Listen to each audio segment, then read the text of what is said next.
Okay, that ought to do it, really. I've already tightened it down. So, how's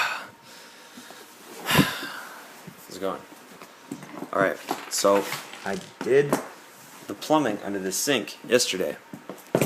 And, unfortunately, this morning it came down and it's leaking. I was just like, what the heck? So I found out that this copper piece was leaking for one, so I figured, we'll work on that one.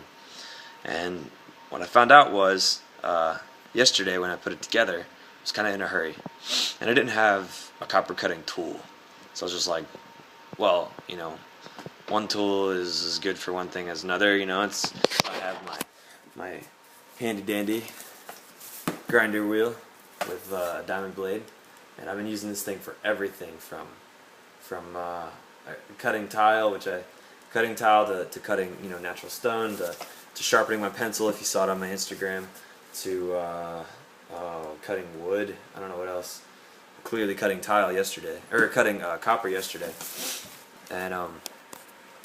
and basically I'm going to show you what the copper hole looks like that I cut. And let me zoom it in a little bit here. That's the hole, okay? And the way this works is you basically take this, a piece like this goes on first, slides over, and then this goes on. It's like a gasket, okay? That's a bigger size, obviously. It's not the right one, but then you take this, and this goes inside.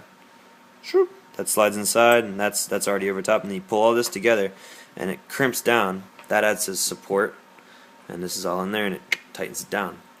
Well, it only works if that's a perfect circle, but I didn't really think it would matter that much. I figured it just kind of needed to be cut, not really like bent, like really hardcore crimp or whatever. This morning it was leaking, so I knew I had to fix it.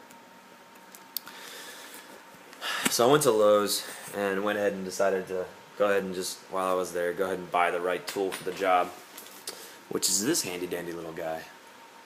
And basically it just screws down, and you turn it around a couple times, it cuts right off.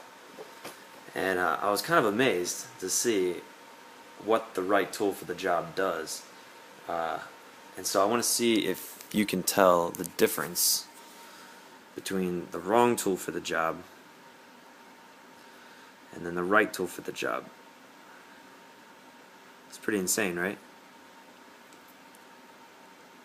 Yeah.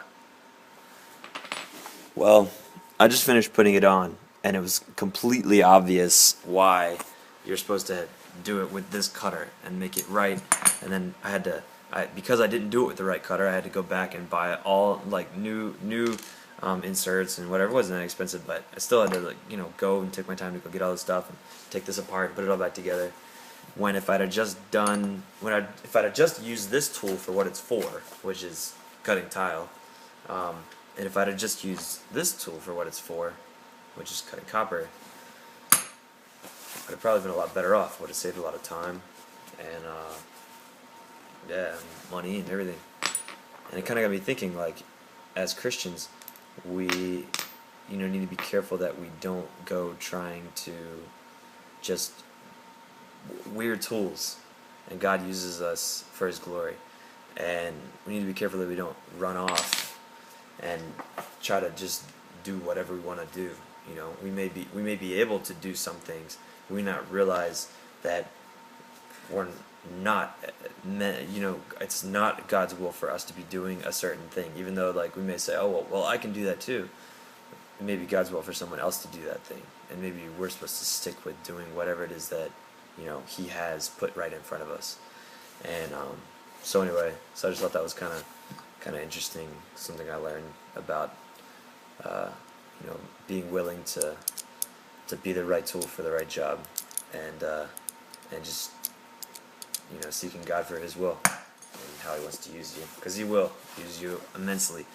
I've done like a couple two tile floors with this already, and like this backsplash and stuff.